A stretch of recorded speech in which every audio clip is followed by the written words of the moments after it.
Hey guys, welcome to part 2 of our series Perspectives. Today is Super Tuesday, March 1st, 2016. People are going to the polls in, I think, 13 states and 1 territory to vote in the primaries, Democrat and Republican primaries.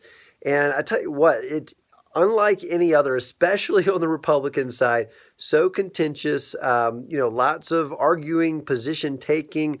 But on both sides, there's different sides in the country that believe one thing is right and one thing isn't, and there's just so much division. And we've all heard that. There's just so much division, and yet, as much as so many people seem to talk about division, it doesn't seem to do anything to bring us closer together. It just seems to continue to drive us further and further apart. And so here are a couple of my thoughts today. In the Bible, there's a story a lot of you might know. And clearly, I don't know it that well because it's either Elijah or Elisha. Let's say it's Elisha. And he has a servant with him. And they're facing like a big army. And the servant goes, wow, we don't have a chance. This army is huge. And let's say it's Elisha. Elisha says to God, God, open the servant's eyes. And God opens the servant's eyes, and the servant sees that there are angels, massive angels with swords and, and on horses or whatever they are, and the army of God is probably 100 times bigger, 100 times more than the other army. I mean, there is no chance at that point, the servant realizes, of the other army ever attacking them or hurting them in any way. His perspective totally changed. His trust totally changed. What he put his hope in totally shifted, totally changed.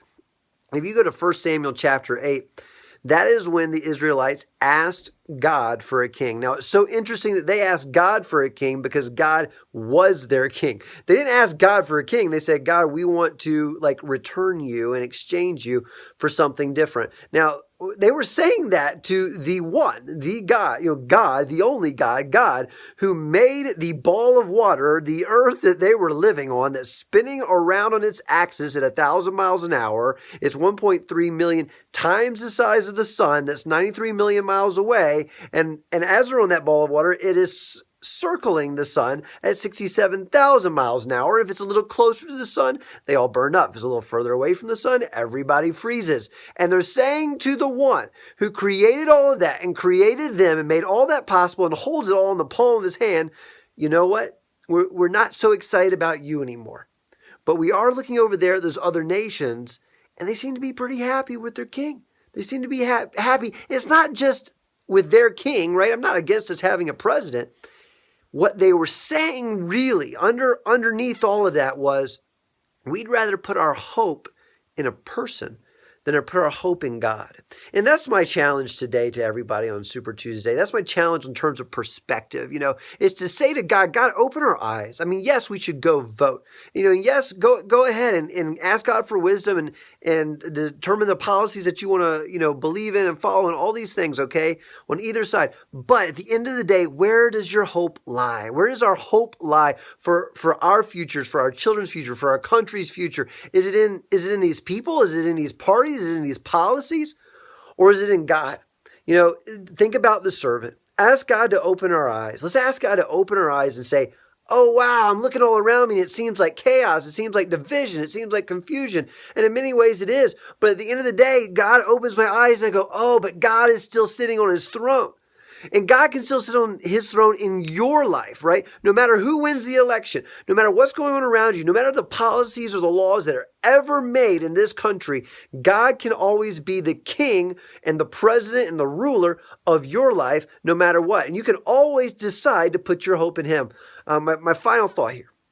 This is a really simple analogy, but I'm going to end on it. All right. So you've got a bucket. All right. Let's just say you've got a big bucket. Okay.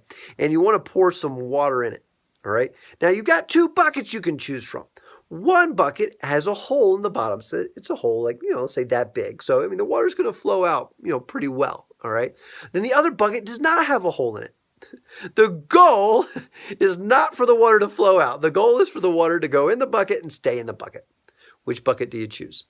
I'm telling you that putting your hope, me putting my hope in a party, a political party, in a person, in a policy, in a law, in a society that is controlled and run by people or anything like that, right? It is like putting your hope in a bucket that has a hole in it. But if we will put our hope, if we will put our energy and our passion, our excitement, and our Facebook posts and our tweets, and our everything else that we do, and our conversations and our emails and whatever we forward to everybody that we see, and everything that we do, if we will put it all into the bucket without the hole in it, that is God, then it will be secure. Because otherwise, you know what's going to happen, and what's happened probably, if you think back, if you're somebody that relies, on politics and devotes yourself so much to it, and it's always got CNN or Fox News or MSNBC on, think about this. Every other time you put your hope into that, have you been let down?